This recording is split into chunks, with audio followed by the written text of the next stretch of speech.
One of the big questions might be in relation to suffering. One could ask, why would a good God allow us to suffer so much in this world? Yes, given that we believe in a good and all-powerful God, could he not just stop suffering? It's an important question. I think particularly today, it seems to be a reason, and a very understandable reason, that is quite prominent and popular for people not believing in God. It seems that in this project of God, in which he's created a being who's directly in his image, in a spiritual soul, but in perfect harmony with a human body, although it's been wounded by sin, that harmony, it seems that we affect each other when we choose to go against God. And Adam and Eve were the first person to do that, and when they went against God, they caused quite a bit of pollution within the physical, but also within the human community. We call it original sin, and that wounding has been handed down over the ages. We wound each other across time, but particularly in the present. I can just punch you in the stomach, and it does hurt. You feel that physically. It's part of the way our bodies are made, that we get these warning signs of pain.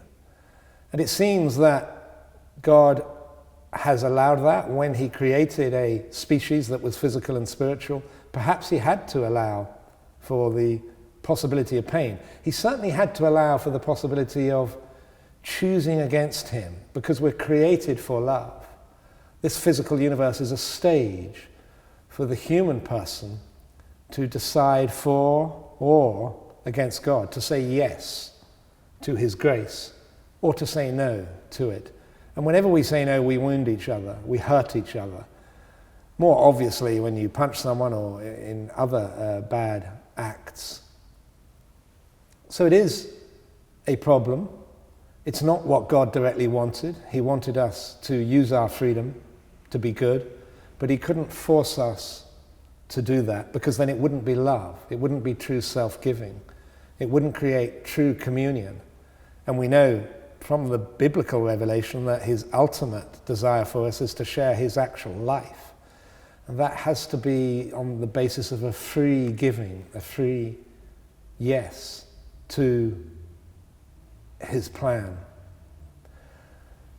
Given that he can't stop it, what can he do? Well, the one thing he can do is to be with us in it.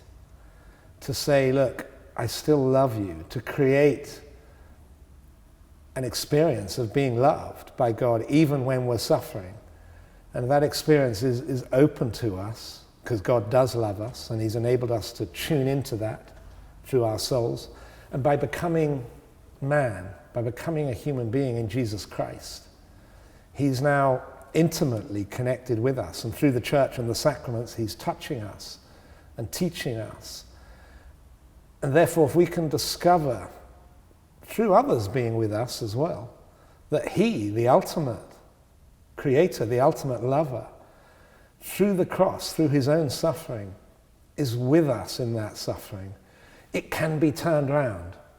Even if we don't fully discover it, it's being turned around. The extent to which we're open to him, he's already beginning to make suffering, amazingly, something that stops the cycle of evil, that stops the cycle of suffering.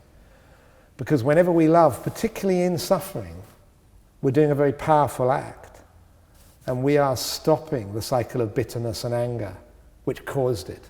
So strangely, suffering is both the result of sin, but also its antidote when it's linked with Jesus' sufferings on the cross. So the Christian answer to the problem of suffering is that God can't stop it in this particular plan of the human species, but he can be with us in it, turning it around and making it fruitful and drawing out an even deeper love. So he can't stop it. It is a tragedy. It is a result of evil. It's not what he wanted. But in the end, it will prove not to have been good. Suffering will never prove to have been good, but to have been proved to be worthwhile because through it we can come, seems like, almost to a deeper communion with God. And certainly his original plan now, through him, in the church, can still come to completion.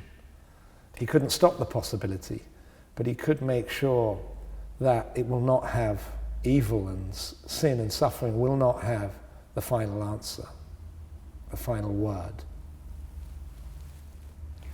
So what you're saying is that the suffering that we experience, that's deep psychological suffering, that has a deeper meaning for us as Christians. And and there's a connection between that and our state of original sin. Is that somehow why we experience deeper effects of suffering?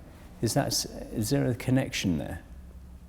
Yeah, I think the deeper suffering of awful pain, or worse suffering, is awful loneliness and feeling unimportant and worthless. That is related to the original sin of Adam and Eve and to the wounding that we've received from that, but also, of course, to our own sin and to other people's sin particularly. We remember the results of sin affects the innocent more than the guilty. So, yeah, it's all linked to the free human soul going against God. So some people will speak about suffering. When we think about suffering and love, true love, you might think that in some sense they are two sides of the same coin. Can you have true love without true suffering in this world? Yeah, I think you can. There is an element of suffering which can, it seems, deepen love. It draws us out and makes us even more self-giving. And I suppose suffering can provide a contrast to the joy and peace of true communion as well. But there's also a sense in which it's not needed suffering. Serious suffering, I do believe, is a result of sin in the world, and sin is definitely not needed. There are dimensions of Eastern thought which say somehow evil and good are both necessary for the progress of history, but that's definitely not the belief of Christianity. You know, sometimes in Eastern thought you get the idea of karma, you know, what goes around comes around, and somehow evil is part of, intrinsic to the way the universe is made. That's not the Christian view, which is that God made things and he saw that it was good. And order and goodness and beauty is fundamental, directly willed by God. Whereas evil and disorder and serious suffering comes from the introduction of sin into the world by the creature, not by God. God obviously permits us to be free, but he doesn't will it. And that's quite an important distinction, to say that evil is not necessary to the world. It's actually a tragedy and should be avoided, even though, because God has been faithful even to the point of dying on a cross, he has indeed shown in a strange way an even more ultimate self-giving for us, and we can now imitate that. So true love doesn't need deep suffering, but the deep suffering can certainly be fed into the love, turned around by the love, and maybe even making the love even more self-giving.